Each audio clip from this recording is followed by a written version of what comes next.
قد نرى تقلب وجهك في السماء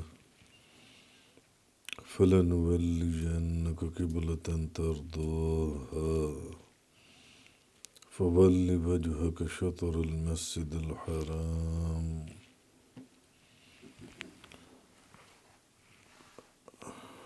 آج سورۃ البقرہ کی آیت نمبر 144 کی تفسیر کا بیان ہے۔ پچھلے چند روز سے تحویل قبلہ کا واقعہ چل رہا ہے۔ آج آیت نمبر 44 کا بیان ہے۔ قد نرى تقلب وجهك في السماء فلنولينك قبلة ترضاها۔ بے شک ہم آپ کے چہرے کا آسمان کی طرف اٹھنا دیکھ رہے ہیں۔ فَلَنُوَلِّيَنَّكَ قِبْلَةً تَرْضَاهَا، سو ہم آپ کو اس قبلے کی طرف ضرور پھیر دیں گے جس پر آپ راضی ہیں۔ وَجْهَكَ شَطْرَ الْمَسْجِدِ الْحَرَامِ، بس آپ اپنا چہرہ مسجد حرام کی طرف پھیر لیں۔ قتادہ بیان کرتے ہیں کہ حضور نبی کریم صلی اللہ علیہ وسلم آسمان کی طرف اپنا چہرہ کیے ہوئے تھے۔ آپ نے آسمان کی طرف اپنا چہرہ کیا ہوا تھا اور آپ یہ چاہتے تھے کہ اللہ تعالیٰ آپ کو کعبے کی طرف پھیر دے۔ تو تب یہ آیت نازل ہوئی کہ آپ نماز کی حالت میں آسمان کی طرف اپنا منہ کیے ہوئے تھے، تو یہ آیت نازل ہوئی اس وقت، جس کا ترجمہ میں نے آپ کے سامنے بھی پڑھا کہ بے شک ہم آپ کے چہرے کا آسمان کی طرف اٹھنا دیکھ رہے ہیں، سو ہم آپ کو اس قبلے کی طرف پھیر دیں گے محبوب جس پر آپ راضی ہیں۔ اس قبلے کی طرف ہم آپ کو پھیر دیں گے۔ اور ایک روایت میں ہے کہ جبریل علیہ السلام نے نبی کریم صلی اللہ علیہ وسلم کو یہ خبر دی کہ ان قریب اللہ تعالیٰ قبلے کو بیت المقدس سے پھیر کر کسی اور سمت کر دے گا۔ ان قریب بیت المقدس کے علاوہ قبلہ جو ہے کچھ کہیں اور بنا دیا جائے گا، کسی اور سمت کو۔ اور یہ نہیں بتایا کہ اللہ تعالیٰ آپ کو بیت المقدس کی بجائے کس سمت میں پھیرے گا، کس سمت کے اندر آپ کا قبلہ بنایا جائے گا۔ بس اتنا بتا دیا کہ یا رسول اللہ ان قریب اللہ تعالیٰ قبلہ تبدیل کرنے والا ہے۔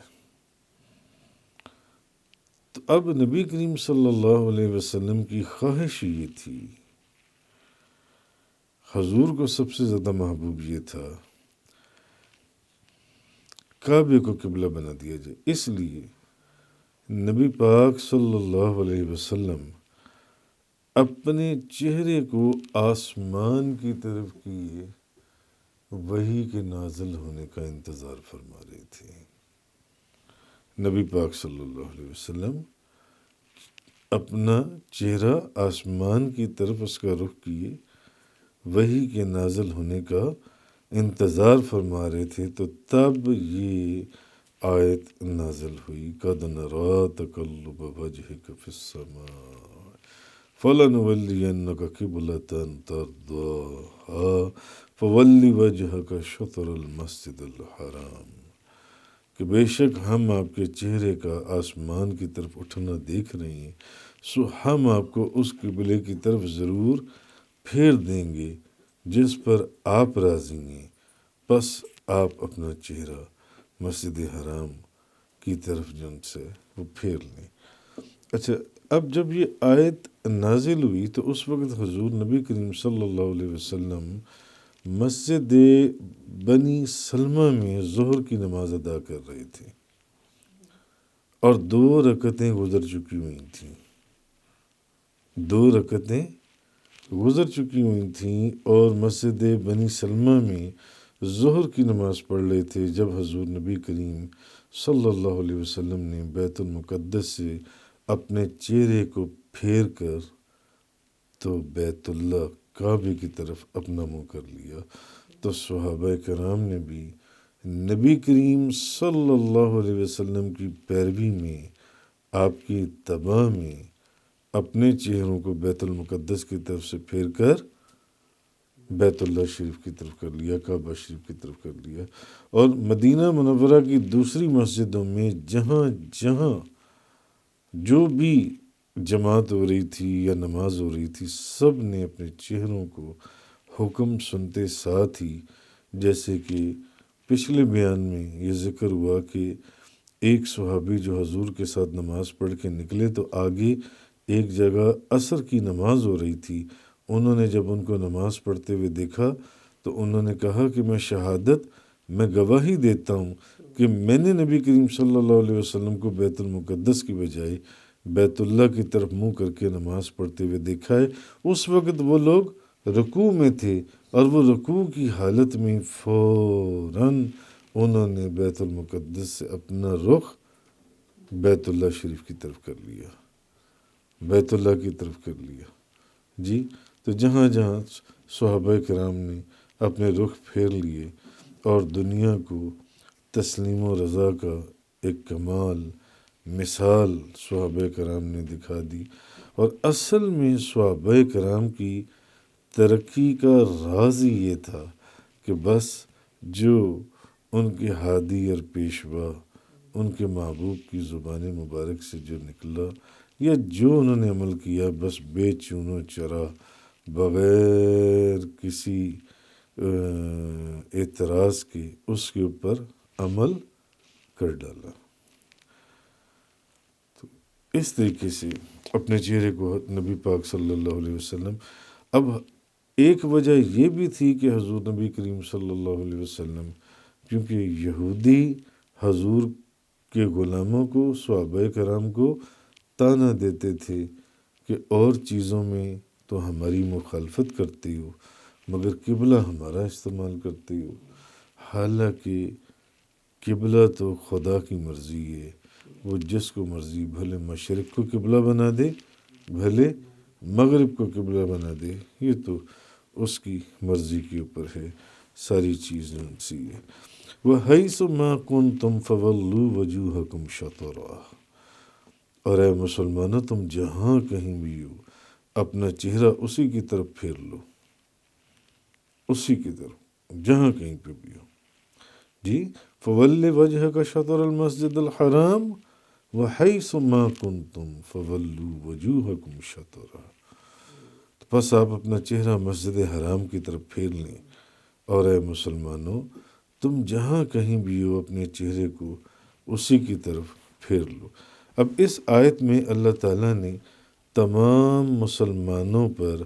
مسجد حرام کی طرف منہ کرنا فرض کر دیا مسجد حرام کی طرف خواہ وہ کسی بھی جگہ پر ہو خواہ وہ کسی بھی جگہ پر ہو تمام مسلمانوں کے اوپر مسجد حرام کی طرف منہ کرنا اللہ تعالیٰ نے فرض فرما دیا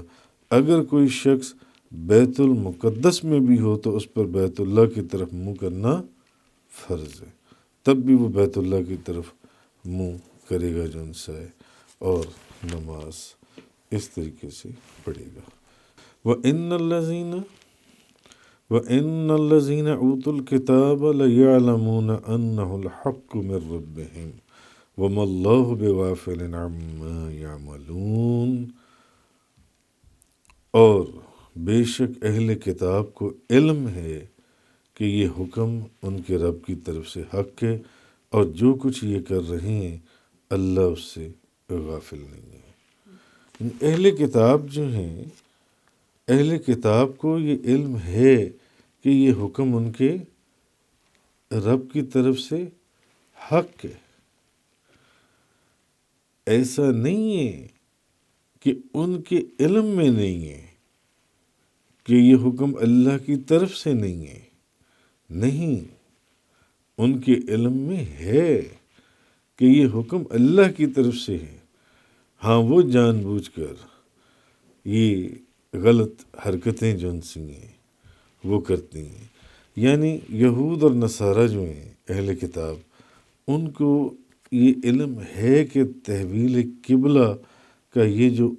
حکم دیا گیا ہے قبلے کو تبدیل کرنے کا، یہ ان کے رب ہی کی طرف سے یہ حق ہے اور یہ سچ ہے، یہ بالکل صحیح ہے۔ اچھا، اب اس پر یہ اعتراض کہ یہود اور نصارہ کو کیسے یہ علم ہوگا، حالانکہ یہ حکم جو ان سے ان کے دین میں نہ تھا، نہ ان کی کتاب میں اگر کوئی کہے کہ لکھا ہوا تھا، تو اس کا جواب کہ یہود اور نصارہ کیسے جانتے تھے کہ یہ اللہ کی طرف سے حق ہے، یہ اللہ کی طرف سے سچ ہے؟ اس کا جواب یہ ہے کہ ان کو اپنی کتاب سے یہ علم تھا، ان کو اپنی کتاب سے، یہود اور نصارہ کو یہ تو علم تھا، جیسے کہ پیچھے ہم پڑھ آئے کہ وہ اتنا اپنی اولاد کو نہیں پہچانتے تھے جتنا نبیوں کے تاجدار کو پہچانتے تھے کہ یہ اللہ کی طرف سے نبی اور نبیوں کے سردار ہیں، آخری نبی ہیں۔ وہ اپنی اولاد سے بھی زیادہ نبی کریم صلی اللہ علیہ وسلم کو پہچانتے تھے، یہ ہم پیچھے بھی پڑھ کر آئیں گے، اس کی تفصیل جن سی ہے۔ اچھا، ان کو اپنی کتاب سے یہ تو علم تھا کہ نبی پاک صلی اللہ علیہ وسلم برحق نبی ہیں، ان کو معلوم تھا کہ حضور نبی پاک صلی اللہ علیہ وسلم حق اور سچ کے اوپر ہیں، آپ اللہ کی وحی کے علاوہ کوئی بات نہیں کرتے، اور آپ کی کہی ہوئی ہر بات حق ہے۔ تو اس کا مطلب ہے کہ آپ جو فرما رہے ہیں قبلے کی تبدیلی کا جو حکم آیا ہے یہ بالکل حق اور سچ ہے، ان کو معلوم تھا۔ بھلے تحویل قبلہ اگر 1 منٹ کے لیے مان بھی لیا جائے کہ ان کی کتابوں میں نہیں تھا، گو کہ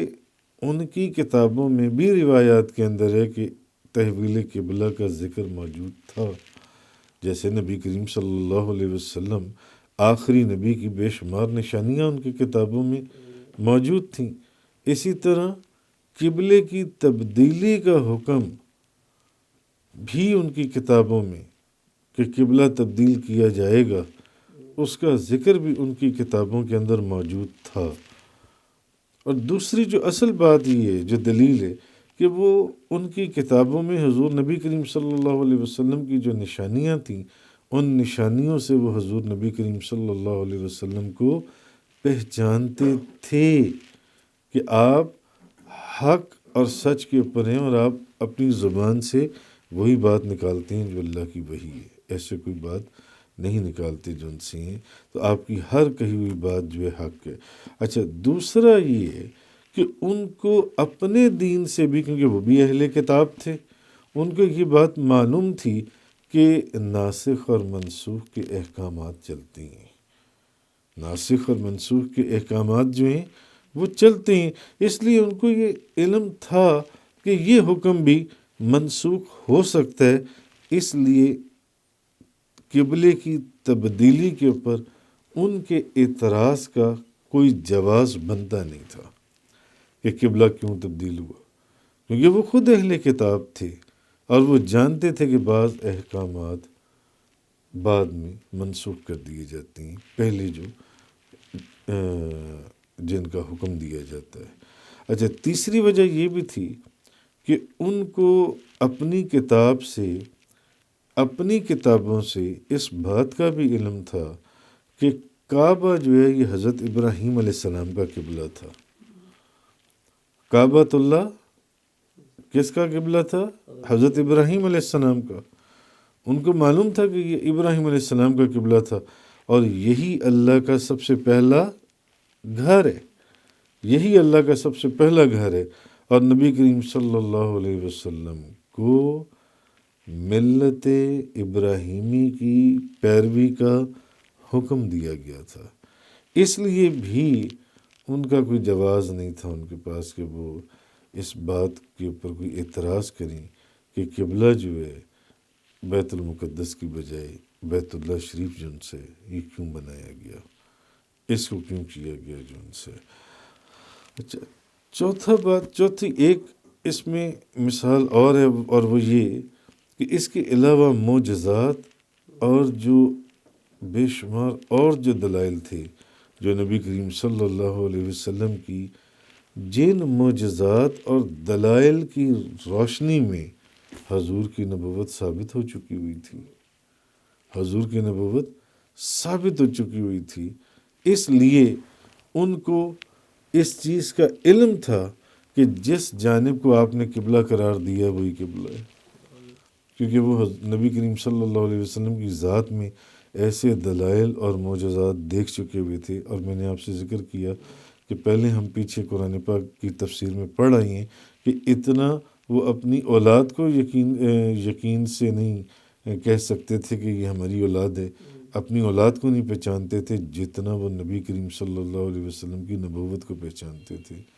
مگر اپنی ہٹ دھرمی کی وجہ سے وہ صرف ڈٹے ہوئے تھے کہ نہیں، ہم نے نہیں ماننا جو ان سے۔ جی، تو اور پھر ایک چیز یہ کہ ان کی کتابوں میں بھی قبلہ تبدیل کیا جائے گا اس کا ذکر موجود تھا، وہ اس کو چھپاتے تھے، ایک علیحدہ بات ہے، ان کی بھی کتابوں میں اس چیز کا ذکر موجود تھا کہ قبلہ جو ان سے وہ تبدیل کیا جائے گا۔ دوسرا، وہ خود اہل کتاب تھے، ان کو پتہ تھا ناسخ اور منسوخ کے احکامات، پھر حضور کے جو معجزات انہوں نے دیکھے، دلائل انہوں نے دیکھے، پھر حضور کو ان کی کتابوں میں جو حضور کی نشانیاں تھیں کہ آخری نبی ہیں وہ وہاں سے بھی جانتے تھے، اس لیے بھی ان کا کوئی جواز بنتا نہیں تھا کہ وہ اس بات کے پر کوئی اعتراض کرتے کہ قبلہ جو ان سے وہ کیوں تبدیل کیا گیا۔ پھر وہ خود جانتے تھے کہ نبی پاک صلی اللہ علیہ وسلم کو ملت ابراہیمی کی پیروی کا حکم دیا گیا ہے، اور ابراہیم علیہ السلام کا قبلہ جو ہے وہ کعبۃ اللہ ہے، اس لیے صحیح ہے اگر اس قبلے کو تبدیل کر دیا گیا ہے جو ان سے۔ تو اس طریقے سے آگے وَلَئِنْ أَتَيْتَ الَّذِينَ أُوتُوا الْكِتَابَ بِكُلِّ آيَةٍ مَا تَبِعُوا قِبْلَتَكَ وَمَا أَنْتَ بِتَابِعٍ قِبْلَتَهُمْ وَمَا بَعْضُهُمْ بِتَابِعٍ قِبْلَةَ بَعْضٍ۔ اور اگر آپ اہل کتاب کے پاس ہر قسم کا بھی معجزہ لے کر آئیں، پھر بھی وہ آپ کے قبلے کی پیروی نہیں کریں گے، ہر طرح کا معجزہ آپ ان کو دکھا دیں تب بھی وہ آپ کے قبلے کی پیروی نہیں کریں گے، اور نہ آپ ان کے قبلے کی پیروی کرنے والے ہیں۔ وَلَئِنِ اتَّبَعْتَ أَهْوَاءَهُم مِّن بَعْدِ مَا جَاءَكَ مِنَ الْعِلْمِ إِنَّكَ إِذًا لَّمِنَ الظَّالِمِينَ۔ تو اگر علم حاصل ہونے کے بعد تم نے ان کی خواہشات کی پیروی کی، علم حاصل ہونے کے بعد تم نے ان کی خواہشات کی پیروی کی، جی، تو پھر ضرور تم ظلم کرنے والوں میں سے ہوگا، پھر تو بے شک ضرور ظلم کرنے والوں میں سے ہوگا، ضرور جن سے۔ اب اس آیت کے اندر جو خطاب ہے وہ نبی کریم صلی اللہ علیہ وسلم کو ہے، اور مراد آپ کی امت ہے، مراد آپ کی امت ہے۔ خطاب نبی پاک صلی اللہ علیہ وسلم کو ہے، مگر مراد نبی پاک صلی اللہ علیہ وسلم کی امت ہے۔ اب اس آیت میں جو ایک خاص بات بتائی گئی ہے وہ یہ کہ علم حاصل ہونے کے بعد اگر اہل کتاب کی اتباع کی تو ضرور تو ظالموں میں سے ہوگا۔ اب اس آیت میں علم کی قید لگائی گئی ہے، علم کی قید لگائی گئی ہے، اس سے معلوم ہوا کہ کسی گناہ کے اوپر علماء کے حق میں اس کی تنبیہ اور اس کی وعید عام لوگوں کی بنسبت بہت سخت ہوتی ہے علماء کے حق میں. کیوں؟ ان کے پاس علم ہوتا ہے، اور علم ہونے کے بعد یا باوجود وہ کچھ ایسا کام کریں تو ان کی تنبیہ یا سرزنش یا ان کا گناہ عام لوگوں کی بنسبت جو ہے وہی گناہ وہ بہت بڑا ہے، بہت بڑا. تو اللہ تعالیٰ کی نعمتوں میں سے علم جو ہے یہ سب سے عظیم نعمت ہے. اللہ تعالیٰ کی نعمتوں میں سے علم سب سے عظیم نعمت ہے، اور جس کو سب سے عظیم نعمت دی ہے اسی سے نافرمانی کا صدور، کہ وہی بندہ نافرمانی کرے، تو یہ بہت ہی غلط، بہت ہی غلط اور بہت ہی برا فعل ہے کہ جس کو سب سے بڑی نعمت دی گئی ہے وہی غلط کام کرے. تو علم آ جانے کے بعد اگر کوئی شخص غلط راستے پر جائے گا تو پھر اس کا مطلب ہے کہ دوسرے لوگوں کی بنسبت جن سے اس کی گرفت زیادہ سخت ہے. الذین آتیناہم الکتاب یعرفونہ کما یعرفون ابناءہم. پھر وہی بات آ گئی، جن لوگوں کو ہم نے کتاب دی ہے وہ اس نبی کو اس طرح پہچانتی ہیں جس طرح اپنے بیٹوں کو پہچانتی ہیں. پھر وہی بات آ گئی، الذین آتیناہم الکتاب،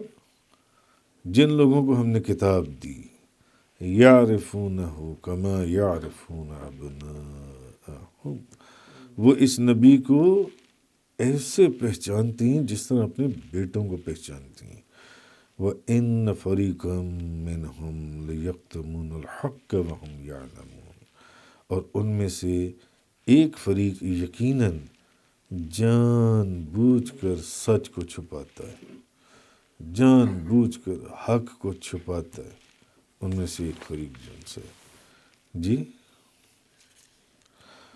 جن لوگوں کو ہم نے کتاب دی وہ اس نبی کو اس طرح پہچانتی ہیں جس طرح اپنے بیٹوں کو پہچانتی ہیں. یعنی اہل کتاب کو نبی کریم صلی اللہ علیہ وسلم کی واضح معرفت حاصل تھی. وہ حضور کو اتنا پہچانتے تھے، اتنا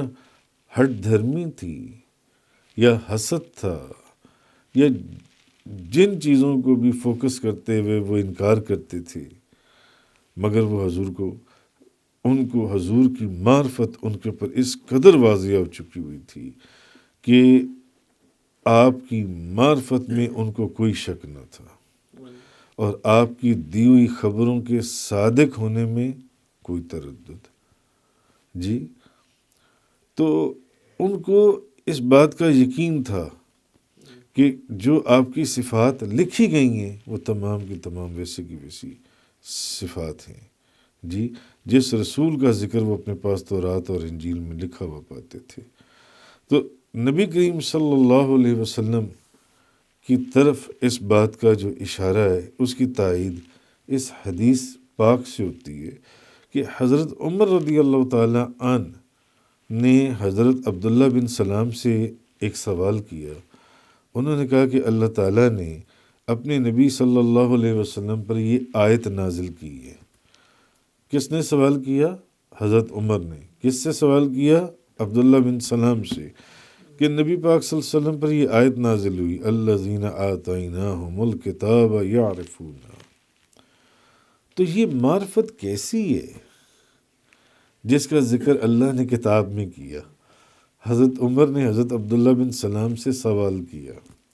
یہ معرفت کیسی ہے؟ حضرت عبداللہ بن سلام نے کہا، اے عمر، جب میں نے آپ صلی اللہ علیہ وسلم کو دیکھا نا، جس معرفت کا تم مجھ سے پوچھ رہی ہو، اے عمر، جب میں نے آپ صلی اللہ علیہ وسلم کو دیکھا تو فوراً پہچان لیا، فوراً پہچان لیا۔ حضرت عمر نے حضرت عبداللہ بن سلام سے یہ سوال کیا کہ قرآن میں یہ جو آیت ہے الذین آتیناہم الکتاب یعرفونہ،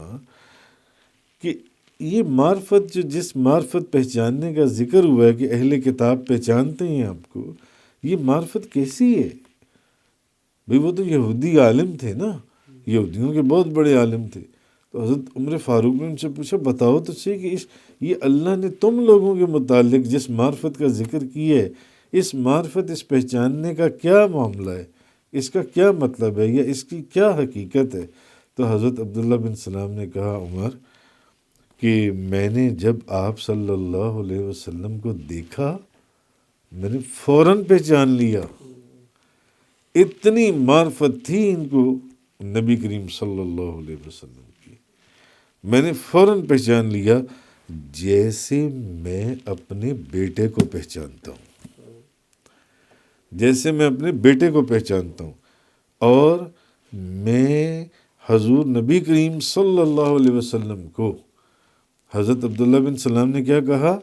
میں نبی کریم صلی اللہ علیہ وسلم کو اپنے بیٹے سے بھی زیادہ پہچانتا ہوں، اپنے بیٹے سے بھی زیادہ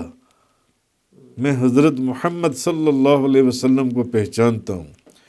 کیونکہ اللہ تعالیٰ نے ہماری کتاب میں آپ صلی اللہ علیہ وسلم کی صفات بیان کی ہیں۔ اللہ تبارک و تعالیٰ نے ہماری کتاب میں آپ صلی اللہ علیہ وسلم کی صفات بیان کی ہیں، اور اپنے بیٹوں کے متعلق ہمیں پتہ نہیں ہماری عورتیں کیا کرتی ہیں۔ یعنی ہمیں اپنے بیٹوں کے اوپر، بیٹا ہونے پر شاید اتنا یقین نہیں ہے جتنا نبی کریم صلی اللہ علیہ وسلم کی کہ نبی ہونے کے اوپر، آپ کی نبوت کے اوپر جتنا ہمیں یقین ہے۔ یہ انہوں نے حضرت عمر کو جواب دیا۔ تو میں شہادت دیتا ہوں، میں گواہی دیتا ہوں کہ آپ اللہ تعالیٰ کے برحق رسول ہیں۔ حضرت عمر رضی اللہ تعالی عنہ نے ان کے سر کو بوسہ دیا، حضرت عبداللہ بن سلام کے سر کو بوسہ دیا اور فرمایا اللہ تعالیٰ نے تمہیں توفیق دی ہے، اللہ نے تمہیں توفیق دی ہے، تم نے جو سچ تھا اس کو سچ بول دیا، یعنی جو تم نے سچ کو چھپایا نہیں۔ باقی یہودی جو ہیں وہ سچ کو چھپاتے ہیں، اور اللہ کی کتاب کہہ رہی ہے کہ وہ بھی نبی کریم صلی اللہ علیہ وسلم کو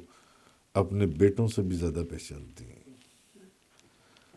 تو حضرت عمر نے ان کے سر پر بوسہ دیا، انہوں نے کہا تم نے جو سچی بات تھی، واقعی تم نے سچی بات کر دی۔ کہ حضرت عبداللہ بن سلام نے کہا کہ اے عمر، جب میں نے نبی کریم صلی اللہ علیہ وسلم کو دیکھا تو دیکھتے ساتھ پہچان گیا کہ آپ اللہ کے نبی ہیں۔ ہم اپنے بیٹوں کو بھی پہچانتے ہیں، بلکہ میں نبی کریم صلی اللہ علیہ وسلم کو اپنے بیٹوں سے زیادہ پہچانتا ہوں کہ آپ نبی ہیں، مگر بیٹوں کے اوپر مجھے پھر بھی یقین نہیں ہے کہ وہ میرے بیٹے ہیں، ہمیں کیا پتہ ہماری عورتیں کیا کر کر آئیں گے۔ تو حضرت عمر فاروق نے ان کے سر کے اوپر بوسہ دیا، انہوں نے کہا کہ آپ نے سچ کہا، یہ آپ ہی کا حق تھا، اللہ نے آپ کو توفیق دیا، آپ نے یہ کہہ دیا۔ امام فخر الدین رازی حضرت عمر کی اسی روایت کو نقل کرنے کے بعد وہ لکھتے ہیں کہ چونکہ نبی کریم صلی اللہ علیہ وسلم کی نبوت معجزات سے ثابت ہو گئی تھی، حضور کی نبوت تو اتنے معجزات ان سے ثابت ہو چکی تھی، اس لیے آپ کے نبی ہونے کا ان لوگوں کو قطعی علم تھا، ان لوگوں کو قطعی علم تھا، جبکہ اپنے بیٹے کے متعلق ان کو یہ قطعیت کے ساتھ علم نہیں تھا کہ یہ ان کا بیٹا ہے یا ان کا بیٹا نہیں ہے۔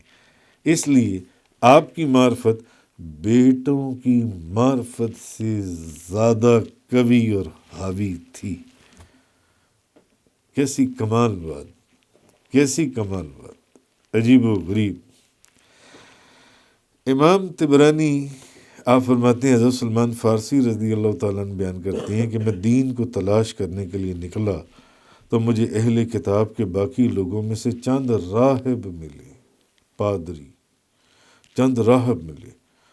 اللہ تعالیٰ نے فرمایا یعرفونہ کما یعرفون ابناءہم،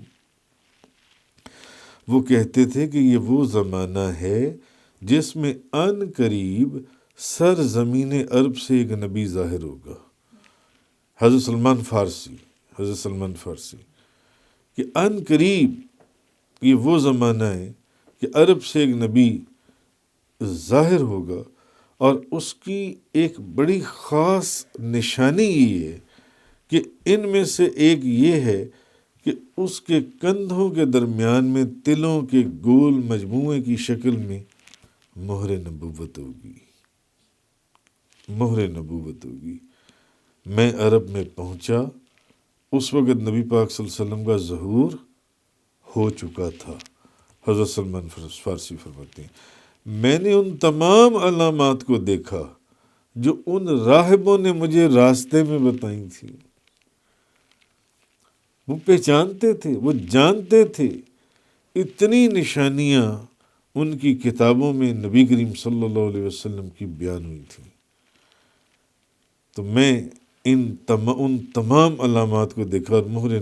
نبوت کو بھی دیکھا، اور ان راہبوں نے مجھے جتنی نشانیاں بتائی تھیں، آپ سرکار کو دیکھتے ساتھ میں نے وہ ساری نشانیاں پہچان لیں، اور میں نے فوراً کلمہ پڑھ لیا لا الہ الا اللہ محمد رسول اللہ۔ تفسیر قرآن کا یہ لیکچر انگلش میں سننے کے لیے براہ کرم ڈسکرپشن میں موجود لنک پر کلک کریں۔